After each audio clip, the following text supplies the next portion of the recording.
All right, everyone, welcome in. It's another episode of Inside Boxing. I'm Dan Canobio. He is the champ, Chris Algieri. We're presented by PPV.com. March 28th, Sebastian Fundora takes on Keith One-Time Thurman, streaming live on PPV.com. There's a live interactive chat. No subscriptions. You just pop in your email and you buy the fight and you go on with your life. No year-long subscriptions, no 2-year subscriptions, no lifetime subscriptions. A lot of streaming services out there want to lock you in, not ppv.com. You stream it to your phone, tablet, big screen TV, have a watch party. Did I mention the live interactive chat? Yes. Did I mention that Chris once watched a fight on an airplane?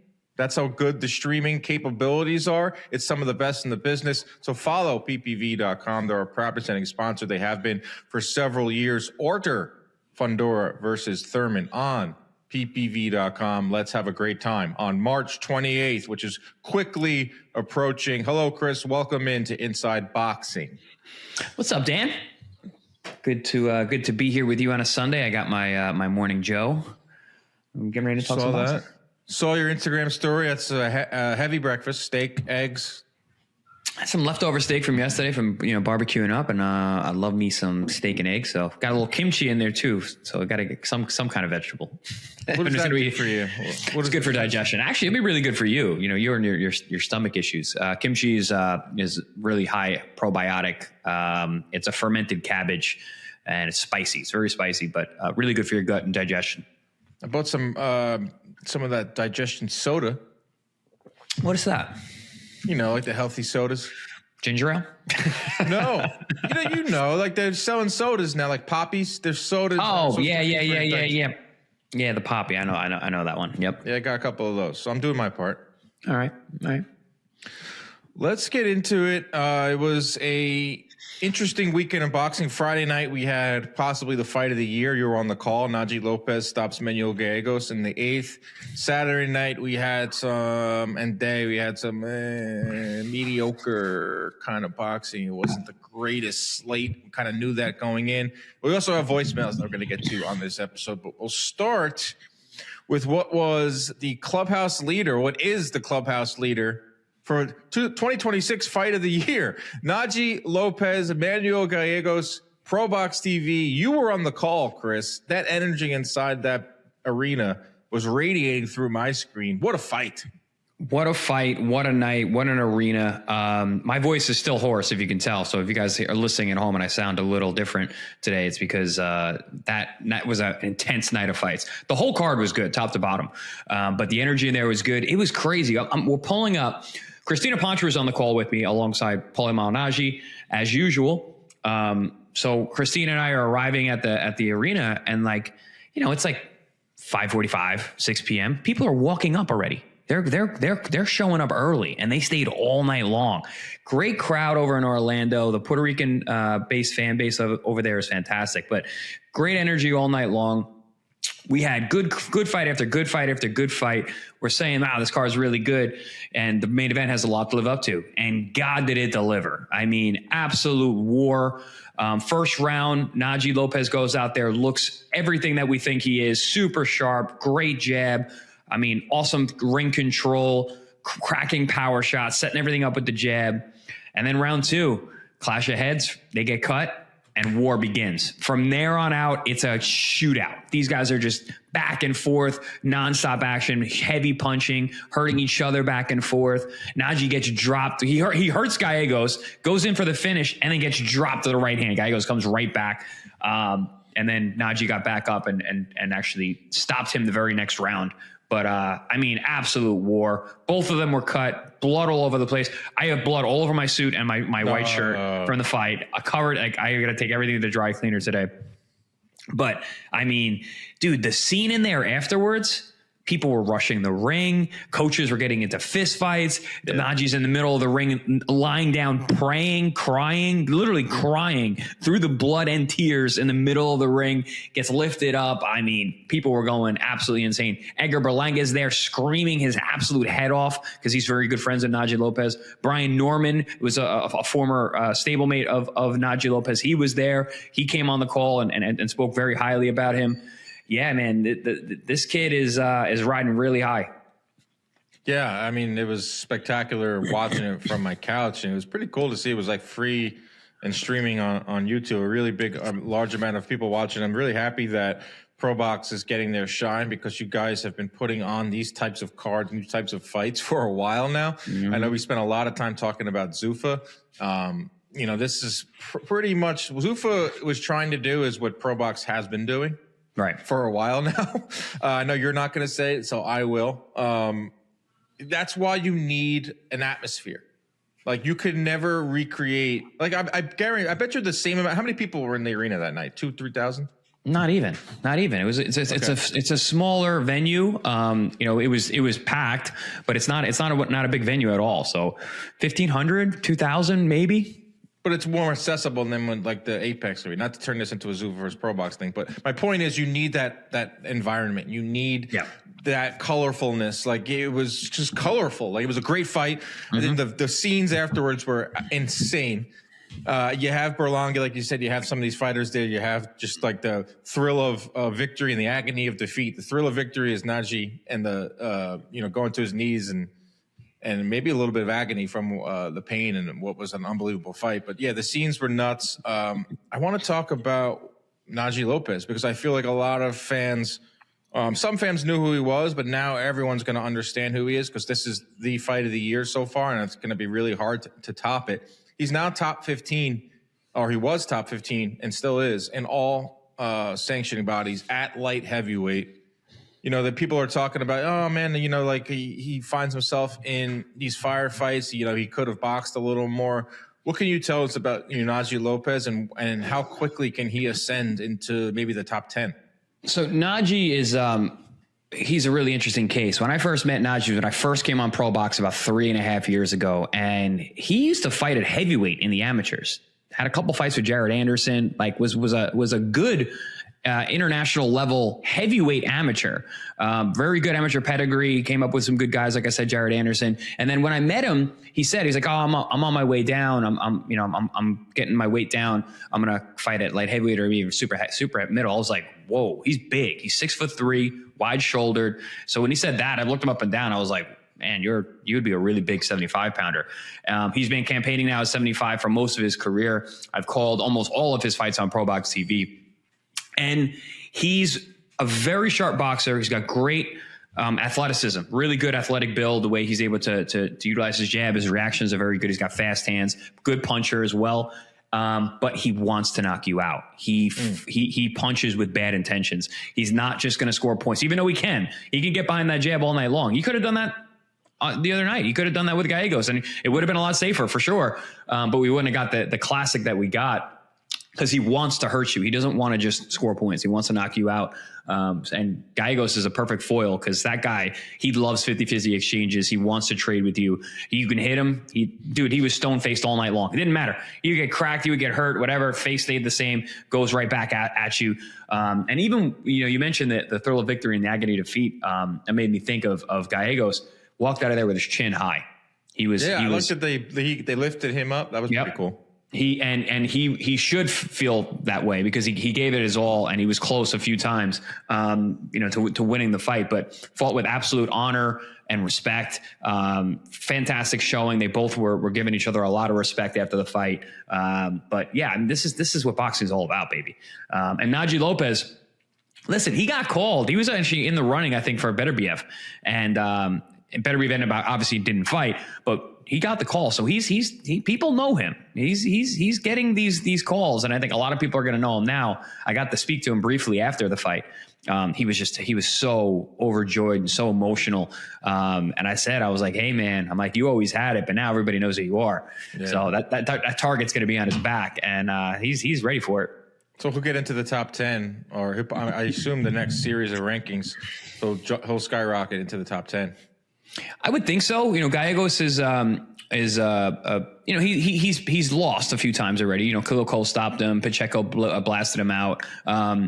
But he's very capable. And I told Najee that night, and I said it on the air, that's the best version of Manuel Gallegos we've ever seen. He came in really good shape and he was very determined. But even going back and watching Gallegos and Khalil Cole, so the first fight, obviously we know he drops Cole 3 times and finishes him, gets the stoppage. In the rematch, He gets stopped after 5.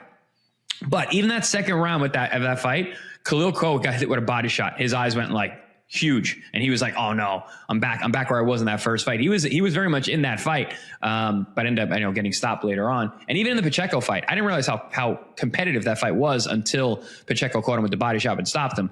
Gallegos is a tough customer, so I think he should break into the top 10 with this win. Yeah, Lopez landed 50% power, 40% of his total punches. They combined to throw almost 1,000 punches, and that was 8 rounds. Yeah. So it was pretty cool to see him bounce back in that 8th round. 7th round, he goes down, cut early. It just had everything you want in like a big fight or a fight in general. Yeah, you want to see blood. You want to see both knockdowns. guys, have moments. You want to see evenly matched type of fight. You want to see the right guy emerge and then climb the ranks the right way. I think that's what Pro Box does really well, and they will continue to do that. So yeah, that was an awesome thing to see them. I mean, if that's the fight of the year to me. If something eclipses that, great, phenomenal. Great I think year. you said that on the broadcast. Like if that's the bar. The bar is set pretty high right now. Yeah, if that's not the fight of the year, we're having a fantastic year, because that fight was phenomenal. I went and got my haircut yesterday. I made my barber watch it. I put it on. He's like, yo, that's your voice. I'm like, yeah, but watch the fight, watch the fight. And we were on the edge of our seat. And same barber? You've had the same barber for years? Same barber for years. Yeah. Parker the barber. So he knows what you do. He knows. Well, he actually cut Anthony Joshua's hair for the Jake Paul fight. That's a good fade. Yeah. Jake was. Anthony was in town in Miami, obviously, for the fight, and he was looking at the best local barbers, and my guy has a big following on Instagram, so he found him on there, and he DM'd him, and then Parker told me about it. Went down there, cut his hair twice. A good tip.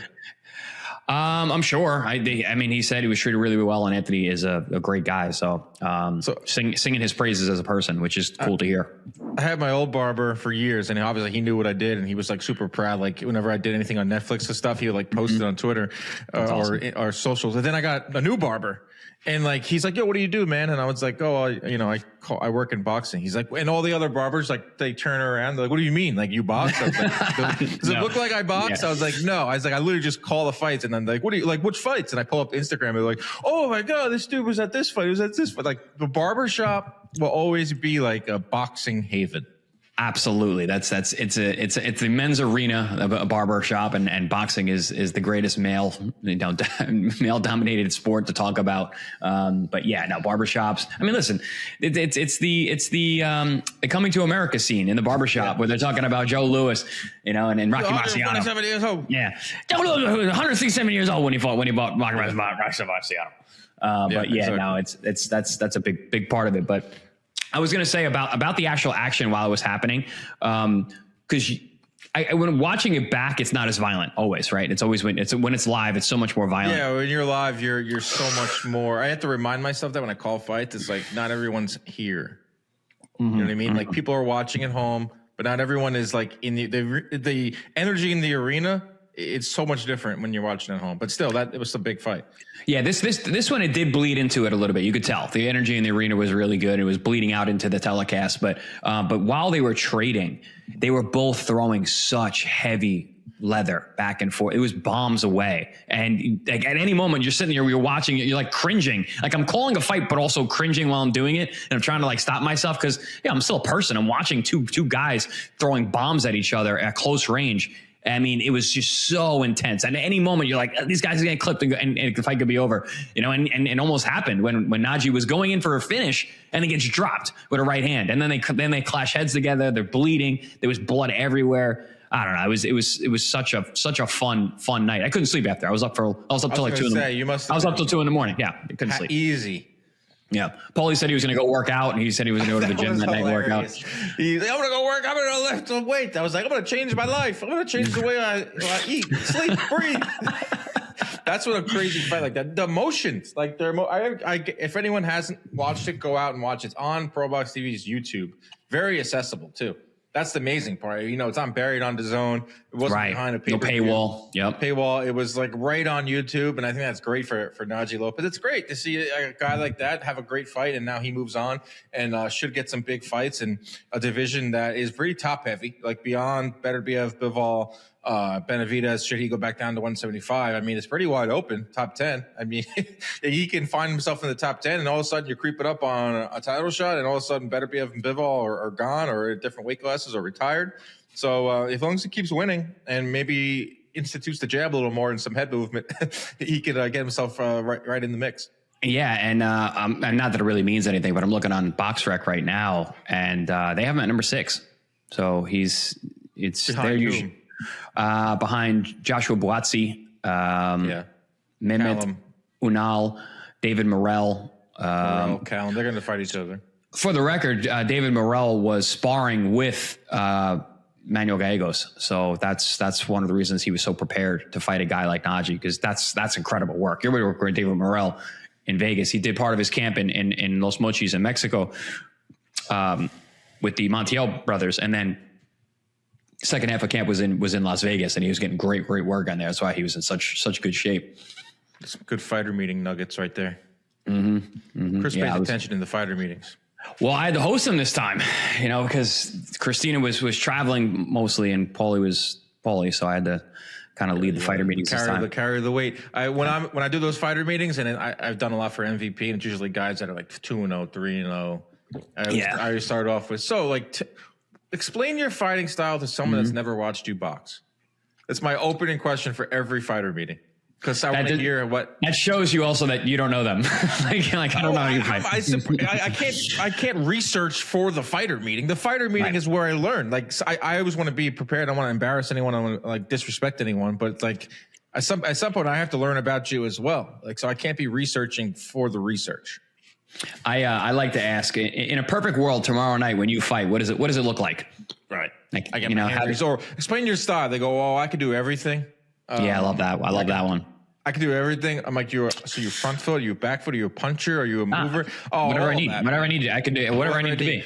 Yeah, and they think you're gonna like tell the game plan to the opponent. It's like, they're always worried about that. Yeah, like this is going into my phone, and don't worry about it. But I get it. Art of War. What a fight of the year type of stuff. Cool that you were a part of it and on the call.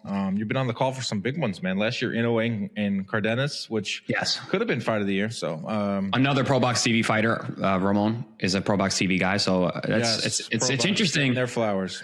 And then 2 years ago, remember, I was on the call for Angelo Leo when he knocked out Venado, who was also a Pro Box TV fighter. So it's weird. I keep getting pulled into big fights, even on different promotions, but they're still Pro Box TV guys. Yeah. Unfortunately, on Saturday, the quality of fights took a big took a dip. There's a reason why we didn't spend too much time on these fights on Thursday's episode, because I kind of knew what we were going to get. Yeah.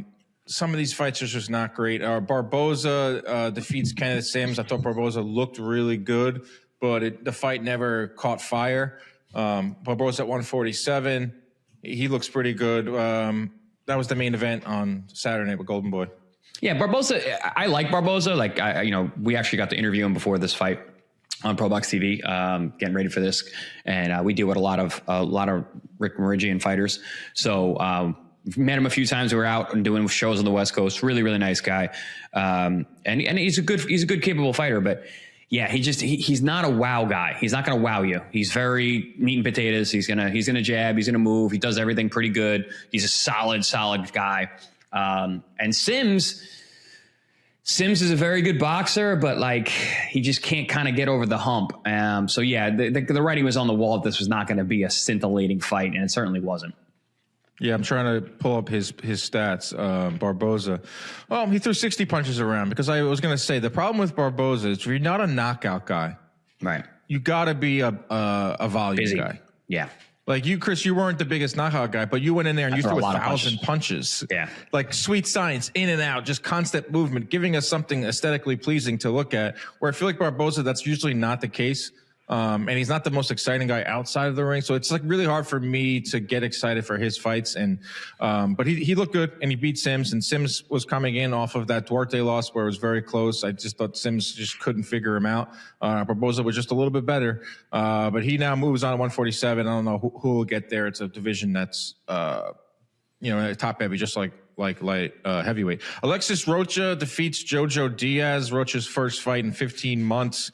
Diaz just has become a B-side Golden Boy guy that you're like, all right, he's going to get beat up in this fight. Next thing you know, he's hanging around and he's crafty in there. But I just, Rocha looked good. But just to talk about Diaz for a second, it's like he got beat up on Saturday night, but not enough where he'll retire, which I think is horrible for him.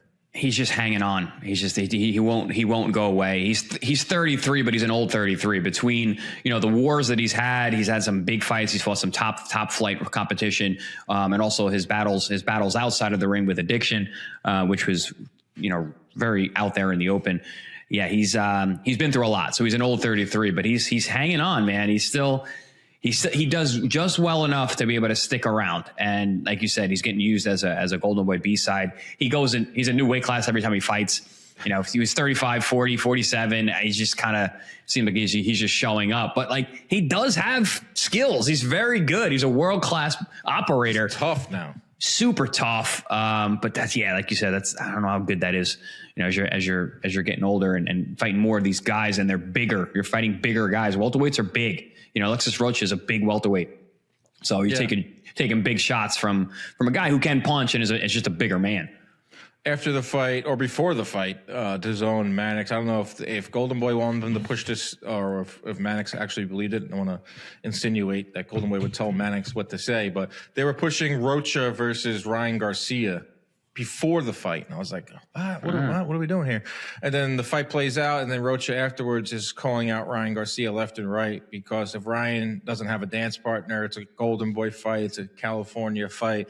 I don't want to see that fight. Come on. I mean, a lot of stuff has to go wrong for Alexis Rocha, who hasn't fought in 15 months, and his one win in the last 15 months is Jojo Diaz, to immediately hop in there with Ryan Garcia. That doesn't really get me going at all. I'd rather see Raul Curiel with versus Ryan, right? Yeah, I think that's a good fight. Or Curiel versus Rocha, which was supposed to be the fight, and Rocha couldn't make the weight. Yeah, they had a draw, but they haven't had a chance to run it back yet. But I think I'd rather see Curiel and Ryan. We heard Barboza was also calling out Ryan after the fight. I don't know if you saw that. Well, if you're part of the Golden Boy stable, I mean, you're not doing your job, and if you don't call out Ryan Garcia, I wouldn't be surprised Barboza got it, honestly. If I could see him getting that fight. It's not an intriguing fight, but it's like if something goes wrong, like if obviously I don't think the Shakur Ryan fight was ever going to happen. But like Haney fights Broly, and then Ryan can't just sit out. Like Ryan says, I'm coming back in July. It's like a placeholder fight. Somebody. And Ryan needs to stay active. He needs to stay busy. I think he needs to stay in the gym, stay in camp, because when he shows up motivated, he's something that he's really difficult to deal with. So I think keeping him busy is probably a good idea. And listen, when Ryan fights, it's a big deal. It's a big deal. It's good for the sport when he fights. So keeping active, it would be beneficial for the sport in a whole. Gabby Fundora won. I think she's one of the best. She's bad, man. Fighters. I mean, she's fighting a 42-year-old woman. The opponent wasn't great, but she did what she was supposed to do. Like, it didn't drag out. She got her out of there in the 6th round. Yeah, she's one of the best women in the world. And in terms of like for punching power, she's probably the most dangerous female fighting today. That used to 23. That used to be Amanda Serrano. Amanda was the dangerous puncher in the female divisions. And she, guys, people always said like how hard she punched. Even men have said how hard that Amanda punches from sparring with her. And she was consistently knocking girls out. That's past her now. Amanda's not a puncher anymore. She's more of a volume puncher. She's still aggressive. Her defense is very porous, and she gets hit more now. But Gabriela Fundora can really crack. And she's finishing girls time and time again. I mean, how many KOs does she have in a row right now? 1, 2, 3, 4 KOs in a row for a female fighter, and especially because she's stepping up to higher level each time. That's really impressive. Only a matter of time, I think, before MVP will sign her. I'm sure they're looking at her, like, get her on ESPN. Like, that's the draw of being a woman fighter right now and signing with MVPs, you get maximum exposure, potentially more exposure than some of the male fighters getting on ESPN on. Oh, for sure. For sure. And is there anyone to challenge her though? Like in these weight classes? Well, yeah, someone I didn't write it down. Damn it! There was someone that were just tweeting nonstop that she has to fight this woman. She has to fight this woman. It's going to annoy me. But yeah, there's someone that at 115, I believe, that she should be in the ring with. But I'm not going to be able to find it right now. Anyway, we'll get that later. Over to 130, Anthony Cacace. No, it's not Cacace. Cacace? That's what they were saying on the broadcast. It was it rhymed with Apache. Apache is his nickname. Apache. Like the helicopter. Yeah, like the helicopter. It rhymed. Apache. Cacace. Anthony Cacace. He won. Yes. Wasn't a great fight. Kind of figured he was going to win, though. You know, we were talking about Dickens on air. We didn't know a whole lot about him. He's kind of a scrappy dude. No offense at all. But Cacace he's good, man. He's really come into his own kind of lately, but he's very good. He's got one loss, and he's been on quite a tear. Even though he hasn't been all the British guys. Yeah, he hasn't been super active, but yeah, he's been on a tear. Beats up all Warrington, Wood, Dickens, and there was somebody else. We got to see him fight some Mexicans though, because we all know that the Mexicans go over there. There's one waiting for him right now, Manuel Navarrete. Exactly. That's a good fight. I like that. Yeah, so that fight never really. I mean, there's some people out there thought Dickens won. I watched it, didn't watch it like fully because I was watching Italy beat in the World Baseball Classic. They are moving on, beat Puerto Rico. Let's go, Italia, baby. Yeah, baby. Anyway, Dickens loses. Cacace wins. Cacace maybe versus Navarrete. Navarrete is supposed to be fighting Charlie Suarez, who he had a controversial fight with there. That's a tough fight there. That's not a foregone conclusion. That's a tough fight. Well, Suarez cracked Navarrete and cut him, but he called it a headbutt or that was bad. Yeah. Bad. All right, everyone. It's time to get to our voicemails. There were some really good ones this time. We haven't done one of these in a while. I got to field them all weekend. Some better than others, mostly good. Our listener base has grown a lot, so this should be interesting. It is cool to put out the bat signal, like voicemails, and then open up the laptop and see a bunch in there. That's pretty damn cool. So I thank you, everyone who called in. I would say moving forward, guys, try to keep them to like 30 seconds because when they go on for like 2 minutes, they're great, but I can't edit them. Like I can't edit the questions, so like try to keep it to 30 seconds. I know that's tough, and you understand our plight here as podcasters when we're just long-winded sometimes. But here we go.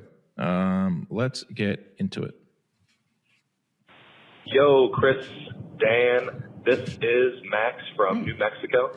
I'm calling with a question about kind of broad, but what makes a classic fight? I'm calling on Saturday after that Najee Lopez fight, and I would say maybe that was a classic fight. But what would you guys consider what would be a classic fight? Two fighters getting knocked down in the same round, or a big comeback win, knockout, or TKO? I'd love to hear your guys' thoughts and maybe what a modern classic fight today is. I mean, he explained it. Yeah. I think it's it's really the intensity of both fighters. When you're watching a fight and they're both at a very high intensity level and they're really locked in, and then they start ratcheting it up and you're just watching it go boom, boom, boom, boom. I always think of Oscar De La Hoya and Fernando Vargas. Obviously they had bad blood. You know, they had a rivalry. But if you watched, it was like, all right, first round, Fernando got that round. You know, he looks like he's in control. Second round, De La Hoya wins the second round. Third round, Fernando wins the third round. Fourth round, Oscar went back and forth and neck, where you keep seeing guys ratchet up. And the competitiveness is really what it's all about. When you have that, you realize you're watching like a modern day classic. You're watching this fight and you're like, you know, like how Arturo Gatti and Mickey Ward, when you're watching that fight, like, as you're watching it, you're like, whoa, this is special. And I felt Yeah, of course. But I felt like that even with Najee while watching that fight, and I was just like the way they were going back and forth at it. I was like, ooh, I'm like, this is something different. This is a very special moment. That's where the idea of like a modern classic develops. Yeah, it's like cool question though. Casual, cool question. Yeah, it was a cool question. To a casual, I would say like both guys hitting the canvas. Doesn't have to be the same round because that very rarely happens. But when both guys hit the deck, that means they're this close from each guy losing. But if they come back and win, like Najee Lopez hits the deck early, or seventh round. You're like, oh my God, this guy was supposed to win and now he's cut, or blood. Oh, that's another. So this is for the casual, like blood. One guy goes down, the favorite goes down. Like when Inoue gets dropped by Cardenas, and you're like, oh my God, and then he rallies to win. Classic. Both guys going back and forth, throwing over 1,000 punches. Classic. Underdog. Classic. Buster Douglas beating Mike Tyson and go up and down the list. Whenever an underdog upsets a favorite. But mostly like knockdowns like Baranchik and... Yes, Zepeda.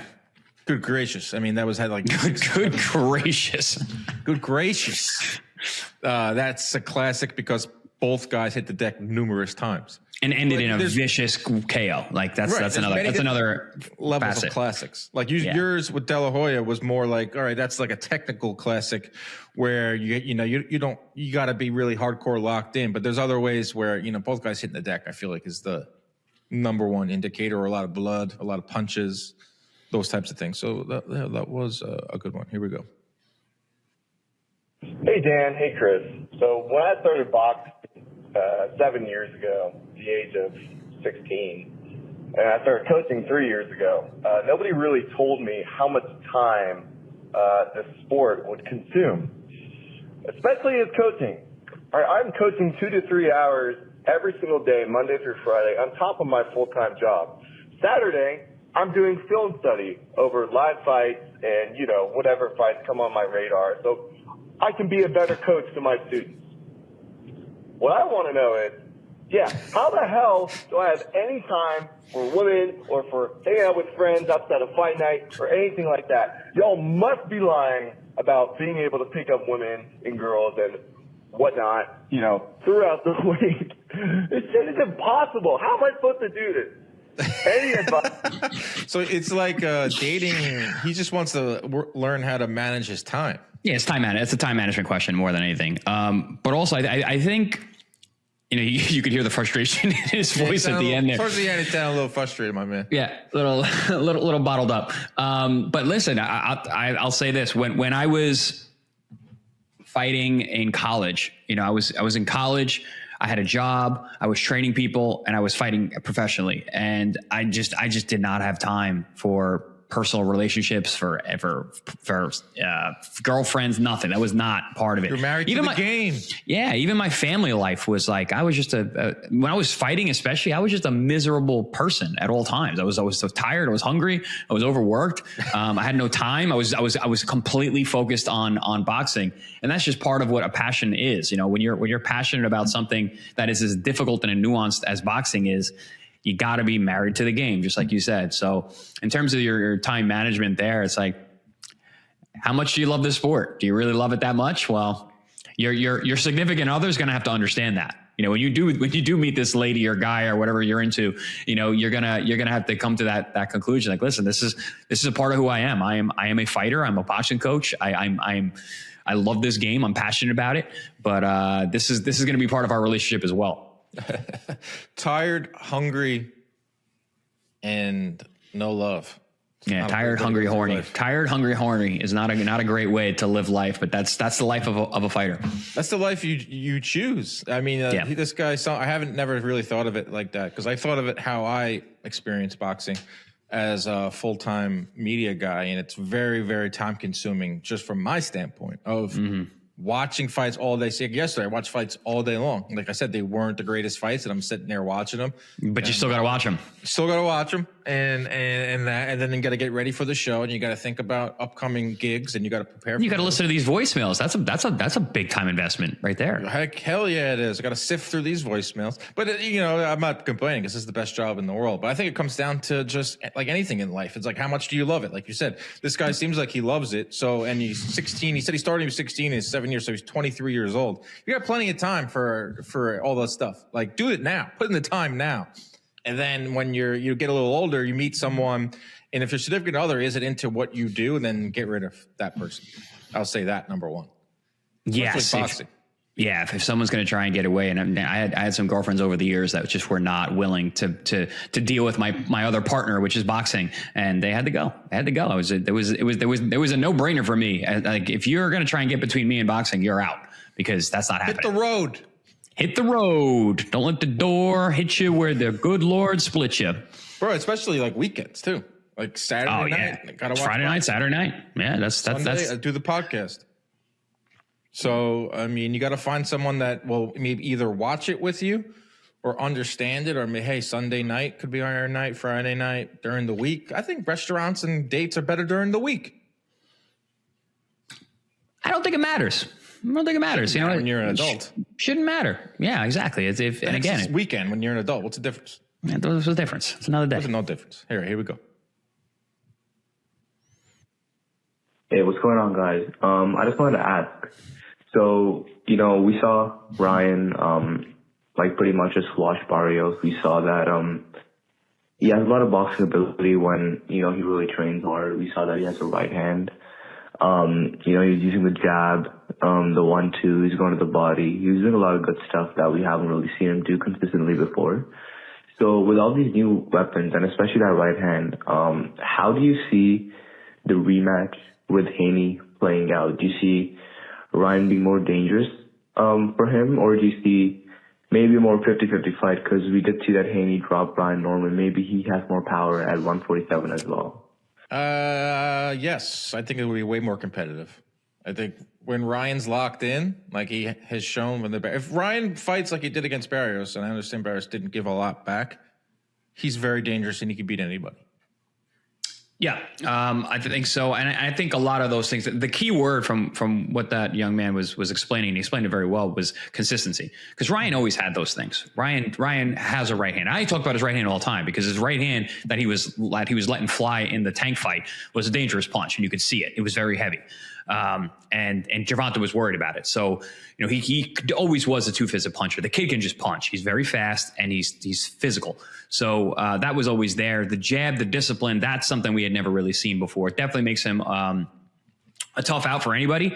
But I don't know if what we saw in the Barrios fight is going to help specifically with Haney, because if you try and box Haney, you're going to lose. Like, you're not going to outbox him. He's a master boxer.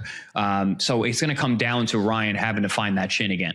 And if Haney fights a more disciplined fight, which I'm sure he would this time, he doesn't want to take the risk like he took in the first fight, because he fought a very risky fight the first time, leaping left hooks, which you can jab with a jabber, don't hook with a hooker. And Ryan's a hooker. You don't want to jump and leap in with him. And that was something that Haney was consistently doing in that first fight, which is a bad idea, obviously. So I don't know. It's going to be a hard fight to really call. And unfortunately, it seems like it's kind of far away from happening. But if this fight does get signed and we do go into it, I'm sure we'll be going a deep dive on how these guys match up. But yeah, I don't know. It's not just a foregone conclusion just to be like, oh, Ryan's going to be way more dangerous because now he can box too. It's like, yeah, but do you want to box the boxer? Do you want to go out there and match wits with Devin Haney, who seems to be in great control of his boxing ability?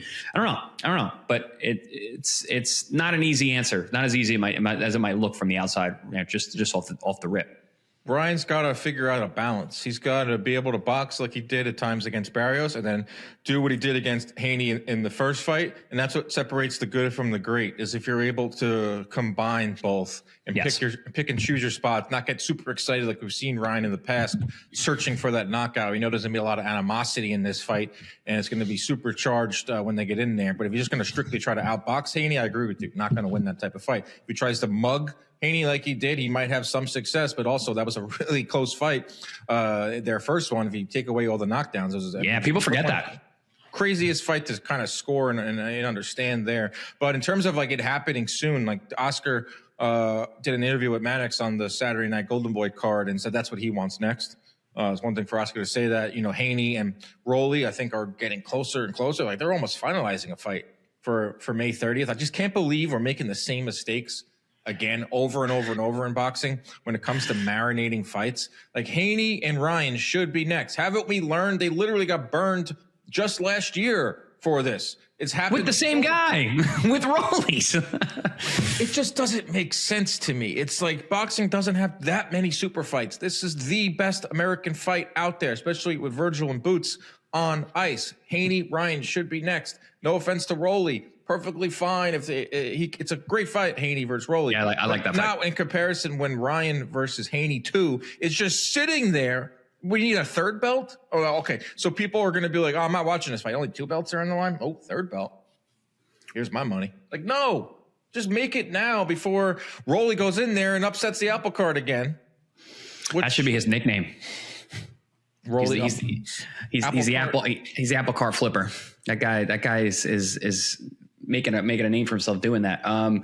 Yeah, I agree. I think they should go right to this fight, but that's not the way boxing works. Boxing rarely operates in rational thought. So we're probably not going to see it anytime soon, unfortunately. Like delay, collect as much money as you can. This fight doesn't even need a belt, honestly. With the backgrounds that these two have, adding one more belt, like you said, that was a great point. It's not going to make a difference.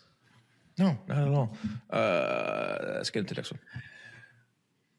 Hey, Dan, Chris, great show. This is Don Mercast from Brooklyn, New York. Do you think refs should be allowed to wear shorts? That's it. That's the question. All right, peace. Short answer, no. Absolutely not. Why? Better movement. No, I think it's I don't like it being as casual. I like the idea of fight night being like a classy affair. And if you see them, they're wearing a button-down shirt, they're tucked in. They have a uniform, bow ties, oftentimes matching shoes. There's a decorum to how the referee is supposed to dress and look. So yeah, no, I don't. I think it would be. I also think it would be distracting. See a guy that, it's one thing to look at a fighter's legs. A fighter, is going to be fit and in shape. You don't want to see Steve Smolger's legs? No, I don't want. No, no, absolutely not. The whole idea of a good ref is one that you don't see, right? Because they stay out of the action. So I don't want to bring any more attention to the ref, and have a man's hairy legs out there is not some great sticks out there. Yeah. Funny question, Donovan Casp, hardcore listener of the show. Love nice. Donovan. Bruce brings something different to the table. Hey, what's up, guys? It's Sean from Long Island. I was just calling. My question was, what did you guys think if you heard Luke Thomas is sending Mike Coppinger to hell last week? For me, it was like if Canelo Kirkland was verbal, that would have been what it sounded like. But I was wondering what you guys knee-jerk reaction was. That's it. Hope you guys have a great weekend. That reference, Canelo Kirkland was a person. Was an argument. That's great. Wow. I think it was more. I think it was more systematic than that. It wasn't a single punch. It wasn't a single shot KO. That was a drubbing. Luke went in, and Luke is a very good speaker. He's a great orator. He went out there and he went double barreled, unloaded all the ammo. He went full double clip, emptied it. He went with everything. It was 8 minutes long. Yeah, he went in. It was 8 minutes long, and he didn't stop looking straight at the camera. He barely took a breath. Yeah, he didn't breathe. There was no ums. It was just like pure stream of consciousness. Luke Thomas was sitting on that for a while. Yeah, I watched it.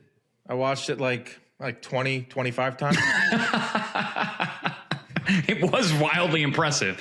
It was very impressive. Yeah, I'm not going to get any further into it.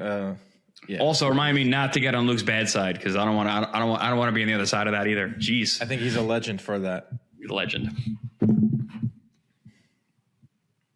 Hey, what's up, guys? It's Jeremiah from Ventura once again. This question is for Chris. I wanted to ask you for a really long time, considering that you come from a background in kickboxing champ, transition to boxing. Why is it that a lot of kickboxers tend to transition really well into boxing, whereas other combat athletes from other sports don't do it as well? I mean, you got Dillian White, Tenshin Nasukawa, Sritsuke Rangisai, the Klitschko's, who had a kickboxing background. They all transition into boxing relatively well. I was just wondering exactly why that is, and exactly why they're so good at boxing when they came from a kickboxing background. So it's you, buddy. Take it. Great question. And he's right. So kickboxing specifically, like what the kickboxing that I came from, and you mentioned those other fighters, is not Muay Thai. So boxing for kickboxing is very different. The Dutch style of kickboxer, which is where Rico is coming from as well, that Dutch style of kickboxing, which is actually where I modeled my own kickboxing background after, were very, very good punchers. And the best kickboxers in the world are very good punchers. So the transition for fighters that come from that background in kickboxing, and not specifically Muay Thai, because Muay Thai is knees, elbows, clinching, their boxing isn't very good. But the Dutch style kickboxers, their boxing is excellent. Their hands need to be good. Countering abilities, kicks are setups, kicks are power shots, kicks are finishers, but there's a lot of punching in between. And if you ever see really good kickboxers, you see they have very good hands. So that's why that fight sport transitions better to boxing more so than any other fight sport. So Verhoeven, not the biggest puncher. No. But does that make him even more impressive, the fact that he's been on top for so long? Yes. No, there's not, I mean, he's super impressive. And especially in the heavyweights, they usually knock each other out all the time. So the fact that he hasn't been knocked out, hasn't been stopped, hasn't been beaten in 11 years is wild. It's very, very uncommon because kickboxing is super dangerous. Kicks are anybody can get. I always say, like, heavyweights you can't have a good chin in the heavyweight division because it only takes one punch. Well, then you add kicks to it. Forget it. I don't care who you are. Everybody gets their head kicked off at some point, but not Rico. Yeah, we did CompuBox. We had a contract with Glory for a few years, and that's the hardest to track of any of the combat sports, CompuBox-wise, because they're throwing knees, they're throwing kicks, they're throwing punches. It is so cool to watch. One of the most aesthetically pleasing combat sports out there.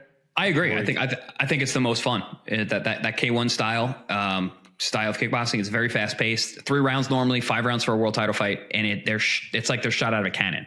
The amount of punches and kicks thrown and the aggression is nuts. Hey, what's up, guys? This is Joey calling from Canada. I'm actually calling long distance, paying by the second for this voicemail. If that's any indication of my support of the show. My question for you today is, I unfortunately was not a fan of boxing back in the Floyd Mayweather era. And I always hear about the glorious days of the HBO 24/7 special and how they were the greatest piece of boxing pre-fight media. As I often like to consume pre-fight media now, I'm trying to play catch up. And I want to know, if I were to start somewhere watching back some of these 24/7 series, what would you say the best one is? I mean, I don't got time to watch them all, at least, well, maybe down the road, I will plug through them all. But if you were to say, tune in to the best piece of 24/7 doc from HBO, what is the one I should tune into? All right. Thanks, guys. Keep it up. Easy. Mayweather De La Hoya, the first one.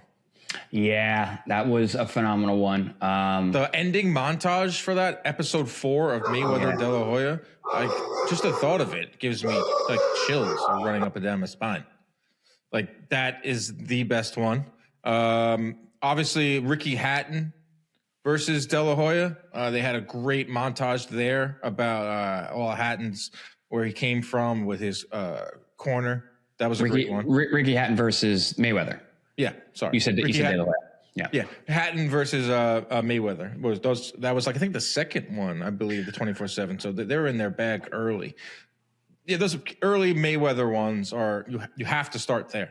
Yeah, I was gonna say, like, he said he wasn't a fan of Mayweather. I think with a keener eye, now that you're getting into the sport, you might actually appreciate Mayweather a lot more going back and watching him now. So maybe this I forgot what the guy's name was, but he could give Mayweather a second chance and really look, because he's one of those guys in hindsight, when you go back and watch, like, he's so goddamn good. It's the way I always talk about, like, Lennox Lewis. Didn't appreciate him during his time, but since have been like, nah, he's one of the best heavyweights who's ever walked this earth. So I think you should give Mayweather another shot. Well, yeah, Mayweather 24/7s are a must. You want to get into Pacquiao's if you want to watch, like, the rise of a global superstar and just how massive Manny Pacquiao was. Pacquiao Marquez. Those are good. Yeah, any of those. Watch those. Yeah, those are good. If you want to get out of the Mayweather Pacquiao world of 24/7s, Go watch Cotto Margarito 2. Oh, good one. 24/7. Good one. After the controversy with the gloves, epic. And go watch the Face Off with Max, a whole different Max ago, and Marquez. The Face Off with Cotto and Margarito 2. Epic stuff. Any of the 24. And I would also tell them to go watch Legendary Nights. I went on a Legendary Nights marathon, and it's not the same format, but those are excellent. And they're like 7 minutes. When he first brought it up, that was the first thing that came to my mind. I confused the two for a second. I was like, 24/7 and Legendary Nights. I got confused the two, but the Gotti Legendary Nights, Gotti Ward, they're amazing. Great. They're all over YouTube too. Like there's a guy that just uploaded all of them, and you can just watch them in a rip. Like they didn't make that many Legendary Nights. I think they made like 10 episodes. Yeah. Like there's a major void. They stopped doing it after 2001. I wish they would have, re-up that. The Chris Algieri, Ruslan Provatnikov Legendary Night would have been sick. Let's make our own. That would have been sick. Yeah, let's make our. I want to do that. That's a good idea. I had an idea. I want to, if we can get the rights to the fight, I think that's possible. I want to do an episode where we go through one of your fights, like everything. Like we have it on the screen. You're telling us the locker room, the walk. Well, I guess we'd have to do that one, the Ruslan one, but that would be the first number one. Yeah. Of course, the Pacquiao one, Khan was a great fight. I would even like to do my first ESPN fight, the Emmanuel Taylor fight, where they had a good little pre-show on that one too, where they came and interviewed my family in my house on Long Island. So that was a good one too. Yeah, we gotta get that going. But yeah, to our friend over here, watch everything. Like you have the time. Every 24/7 was good. So I would say it doesn't really matter where you start, but maybe just start at the beginning. Hey, Dan and Chris, it's Andrew from NYC. Really big fan of the show. Congratulations on everything you guys are doing with the new podcast network. The big news this morning, right, in women's boxing was that Michaela Mayer was signing with MVP. I know that they announced at MSG last week, or maybe it was earlier this week, the MVPW, and they've called it a league on social media. But I'm curious if you guys have a take, or if you're aware, are there any plans for it to actually become a legit UBO if the Muhammad Ali Revival Act happens? Something I think is interesting is they've been able to amass plenty of female talent. And I mean, even look, they took the female world champions from Overtime Boxing when that shut down. I'm curious, though, my question is, do you guys see a world in which in the future there could be a potential merger or acquisition with Zuffa? I know there's plenty of Jake and Dana beef, but MVP really has established a big stable of women, and curious for your guys' perspective on it. Yeah, I've heard this and I've thought about this for a while now. Like when you accumulate that much talent, and it's pretty much everyone. I mean, outside of Shields, Fundora, maybe like Sky Nicholson and some others, MVP has every relevant champion and contender. They have everyone. So they cornered the market. They cornered the market very smartly. Now they have a network, and now they have a movement called MVPW, which obviously stands for MVP Women. And honestly, I'm not a huge fan of the UBO, and we made our thoughts on that, but I think it would benefit female fighters because we know that they don't get the same type of pay. It's just not the same type of revenue for them to demand the same type of numbers that the men make financially. But if you can get into a league where there's a ranking system and it's easy to follow and you're going to get opportunities, and as the talent pool gets better, which I know it is for a fact, I see it with my own eyes, there is a benefit. It does benefit female boxing to have a UBO, to have a league. What do you think? Yeah, I would have to agree. And I think everything that MVP is doing for women is very, very smart, and they're doing a very good job. And the women are now in a space where their earning potential is gone way up, and getting closer to what they probably deserve.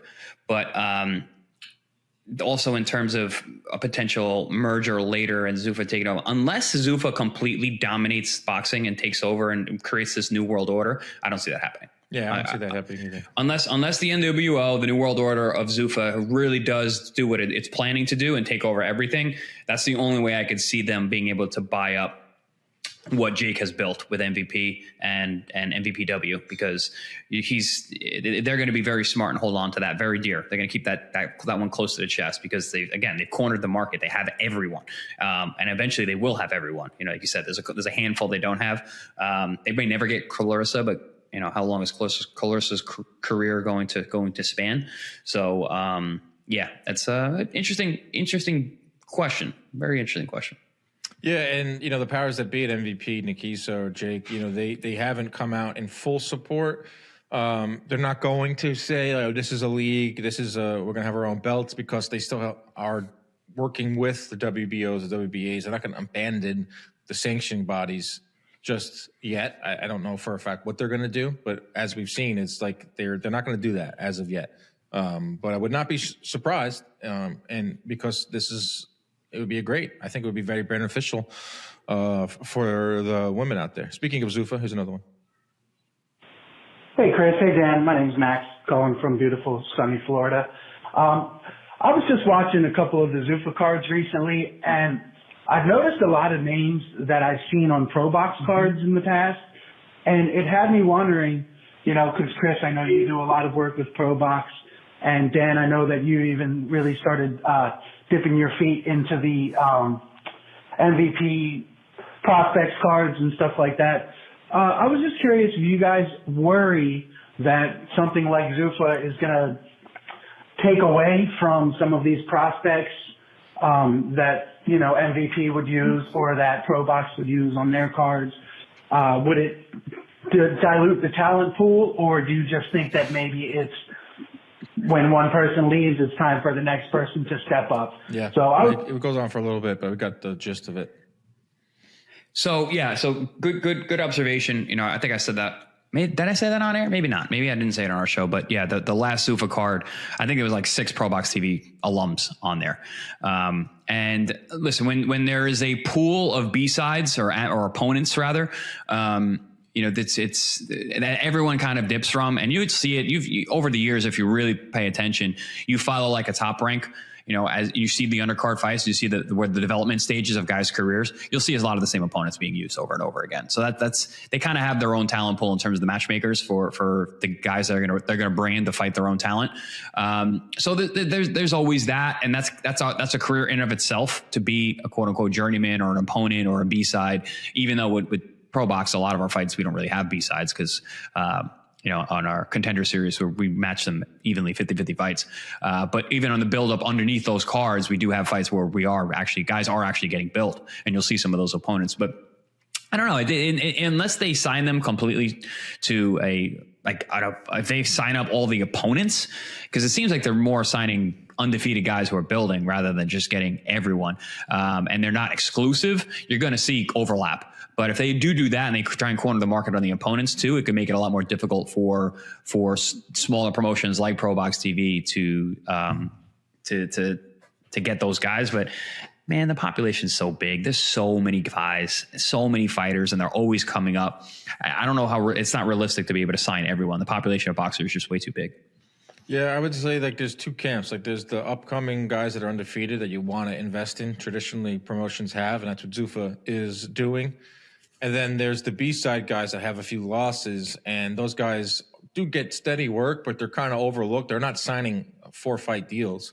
But if Zuffa decides to do that, then yeah, I do think the other promotions will suffer, obviously, because Zuffa does have the resources and they do have the funds to lock in B-sides as well. Like they have a performance institute. They have benefits. They have amenities that the B-side guys, even the lower level prospects, are obviously looking at and saying, yeah, this is why I'm signing with Zuffa, because I feel like a professional athlete for the first time in my life. And it's no knock on Pro Box or MVP. They're just not built like that just yet.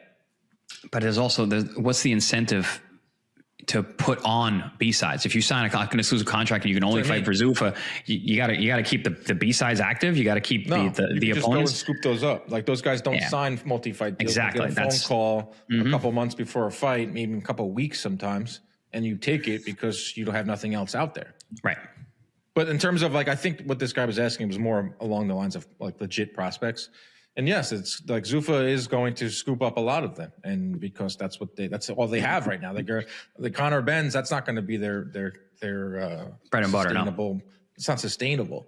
What's sustainable is locking up a guy early on that you would see on an MVP prospect card or a Pro Box card. Shout out to MVP prospects and Pro Box guys. You know, something, and that's we're part of both of those, but they have been putting on great competitive fights with prospects for a while now. They're the future. It's the lifeblood of the sport, is these kinds of shows and these kinds of cards. Right. And Zuffa now is getting a lot of eyeballs, obviously, because of the power partners that are in it, power players, I should say, and partners. So it's if you look at it that way, it's a good thing. If Zuffa does continue to, you know, give these guys more steady work and all that. Do we have any more? I think that's it. We have one more I want to get in there. Here we go. Hey, what's up, fellas? My name is Kyle. I'm from Chicago. I've been listening to the show since about November of 2021. I first found out about you guys from all my years of listening to Ariel Helwani and his many iterations of his show. And I think it's great how you guys' shows have merged together. And hopefully it will go down in history as a great example of a company merger, unlike some other recent mergers. He died? Sorry, fellas, I'm smoking a little bit. But anyways, my question is, why is there seemingly no love for a trilogy bout between Dmitry Bivol and Artur Beterbiev? I know the guy was stoned, rambling. He said the greatest merger ever. Unlike some mergers today. Is he talking about like the CBS merger that we just saw with like Paramount? That's a very stoned observation. Yeah, I'm not high enough to answer that question, but in terms of the question related to Beterbiev and Bivol, why is there no love for it? Because I'm telling you, I don't have love for it either. I don't really care to see that fight again. I think it's going to look a lot like the second fight, and it's probably going to be lower level because Beterbiev's gotten older and he's been super inactive. They've both been inactive, but it just seemed to me like Bivol figured Beterbiev out and has got his number. I thought he won the first fight. I thought Bivol won both. First fight was close, but Beterbiev got it. But then Bivol came back, and I thought he showed a level of understanding of how to deal with Beterbiev that no one has ever shown. So the third fight, there's just so many other fights that are way more, mouth-watering. I want to see Beterbiev with all those guys like David Morrell. I want to see him with Benavidez. There's a lot of good fights. I would rather him see him in than Bivol. And Bivol, exactly the same thing. I'd rather see Bivol and David Benavidez. I'd rather see Bivol and David Morrell. No love for the trilogy there. No, it's just going to play out exactly the same. I think it's just going to look and play out very similar. Like it's going to be a very close fight who we don't know won. And like you said, other fights out there. That's pretty much why there's no real appetite for that fight. All right, everyone. We appreciate all of your voicemails. Keep them coming. We'll do another one of these in a few weeks. Those are pretty good. Like I said, maybe just keep them a little shorter next time. But, that's easier said than done. That's it. We'll be back on Thursday with another episode. Chris, any final words for our faithful followers? Just want to thank the listeners. You guys are very smart. You know the sport. You obviously are paying attention, and we appreciate you guys and all you do, reaching out, giving these voicemails, giving good questions because you make us think too. Love that. Like and subscribe to the channel. Very rarely ask you to do that. Inside Boxing on YouTube. We'll see you on Thursday. You've been watching and listening to Inside Boxing. Protect yourself at all times. Keep your hands up at all times. Stay out of those DMs. See you next time.